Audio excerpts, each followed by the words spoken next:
I'm back, motherfucker.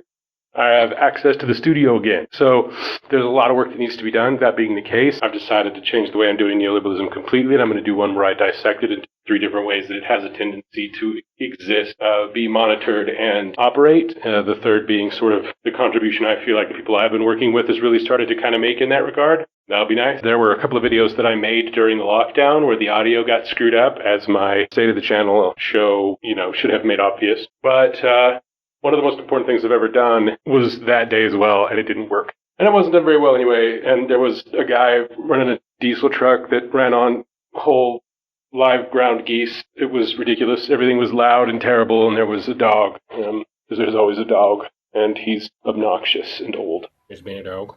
Did you poop on the floor yesterday? Anyway, a lot of peeking happening here. That's making me nervous. I thought I fixed this.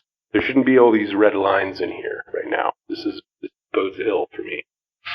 Anyway, I have all the cameras running and pointed and a very limited battery life. And then files need to be transferred on equipment I haven't set up yet, which can take upwards of 20 minutes. And I don't have that kind of time because they cut me down by an hour a day in this place unless I have cohorts to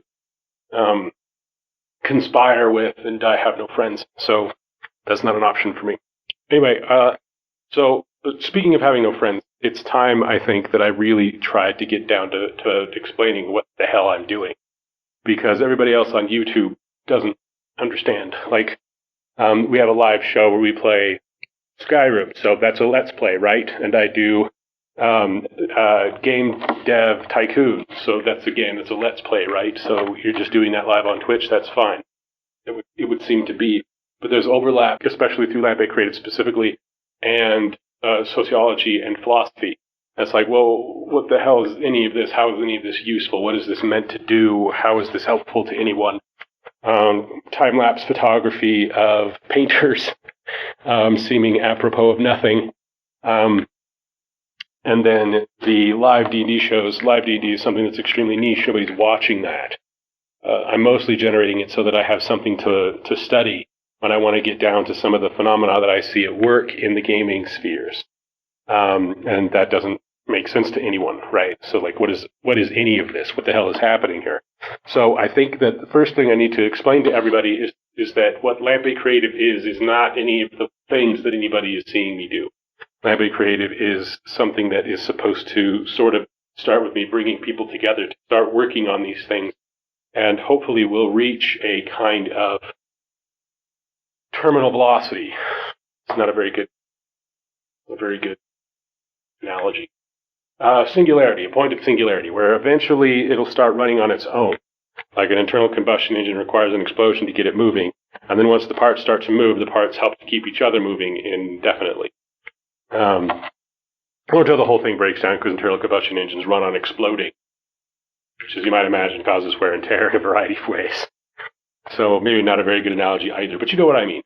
It has to get up to the point that it picks up and starts going on its own instead of needing me to continue to push everything and pull everybody together and constantly beg everybody to like, follow, subscribe, and share when they're partially responsible for creating the material that they do not even watch, let alone like, subscribe, comment on, or share, which is a problem and needs to change.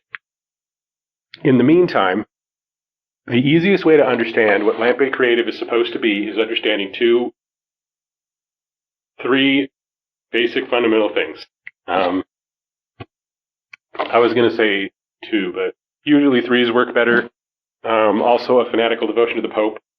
Our chief weapons are surprise, fanatical devotion to the Pope, etc., etc. So the first thing that I need to say is that I need people to share with me and with the community that we're a part of now the things that they like. And I get after people for doing this because I hate them, and I hate the things that they like. But I would, because I'm that sort of person. But that doesn't mean that there shouldn't be a way that they can share that with the rest of our community. In fact, there are a variety of ways that they can all engage in similar things at the same time. One of the biggest things that anybody within this group ever did was a game of Dungeons & Dragons based on the anime One Piece, right? Which I think is the dumbest thing in the world. And I was there, I participated, and it helped me actually reach a couple of the breakthroughs that I made in my independent research in sociology. It made me start to realize some of the phenomena that I was seeing in the world around me. But the reason that that's important is because we don't always necessarily see what it is that makes what it is that we do plausibly approachable to other people, right? That's what this is about. That's what Lambic Creative needs to be for. Somebody who is painting needs to be appreciated by people who don't necessarily realize, first and foremost, they appreciate somebody who paints. They need to be introduced to it. People who are doing portrait art are being paid money by people to do commissions of portrait art. That's tremendous right now. They haven't needed any help from me in a while. And not that they were getting any help from me in the first fucking place, but the point is now, while there are people coming in here, there are some of them that will pay for the kind of art to be done for their purposes, even if the people who are involved in that art aren't playing these kinds of games, right?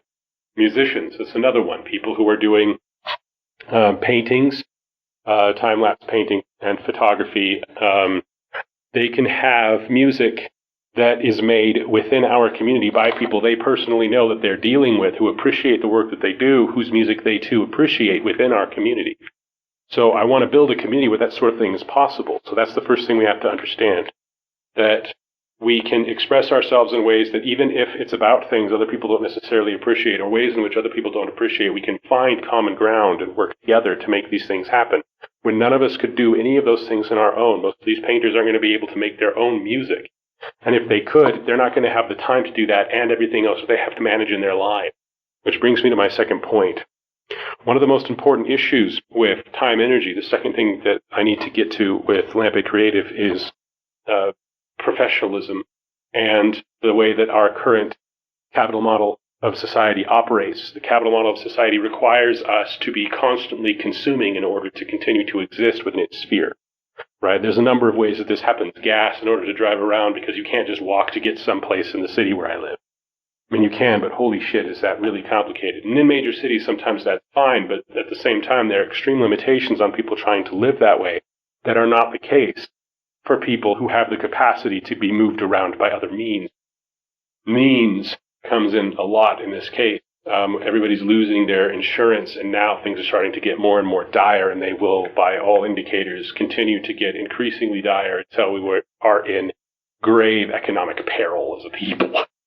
And I don't have any answers for that. I wish that I did. But a worker co-op is probably a better way to handle those sorts of things than trying to be any kind of independent creator now. Now, I'm not saying that that's something that we can just jump to now, like I'm going to sign a couple of papers and we're all going to get together and quit our jobs and we're all just going to be professionals in the fields that we love while we're working together, sharing this system of ownership over not just what we produce and our means of labor, but also on the things that we normally get by participating within the capital system right now, which is to say things like healthcare coverage, legal representation. Being able to keep track of your taxes can be very important for people who are content creators, most notoriously. People like YouTubers. And I've never made any money on YouTube, but for the people who have, figuring out how they're supposed to manage their taxes can be very complicated. And if the IRS ever comes knocking, they have no idea what they're going to do, right? And so people who are living in a system where they are paid through things like commissions and paid through things like, gallery invitations, sales of special pieces, anything like that, that sort of thing can be very difficult to deal with, as opposed to a system in which a corporation pays you money and the government, being on good terms with that corporation, knows how much you have been paid and when, and have an automatic system set up to take a certain amount of your money from your taxes to give directly to the government, which the government then gives back as a refund. That's sort of how the system is designed to work. We take for granted that we work for corporations now. If you are trying to make money on art, the chances are you do not work for that corporation. And if you do, then you are working in one aspect of that, while there are elements of your life that aren't reflected that way. And those elements of your life, I want us to be able as a community to come together and support. Which right now, we're living in a society that instead of that says that only people within a certain realm of privilege are allowed to have that kind of life, whereas for the rest of us, we need to find a way to make our our labor as useful to the people willing to pay us for it as possible in order to live. Whereas anything that is not currently valued by the people who are looking for our labor, they're not going to pay you to paint. Trouble with that is that our immediate society around us, we are creative people. We know each other, and we are speaking of our culture that we have built together when we do this. No one's going to pay us for that. Maybe we might pay each other to some extent in order for that to be possible on some level. But the problem is that as a lifestyle, as a way of staying alive within capitalist society, it's not plausible, because the only thing that we would be able to live on in expressing would be expressing the interests of the capitalists, right?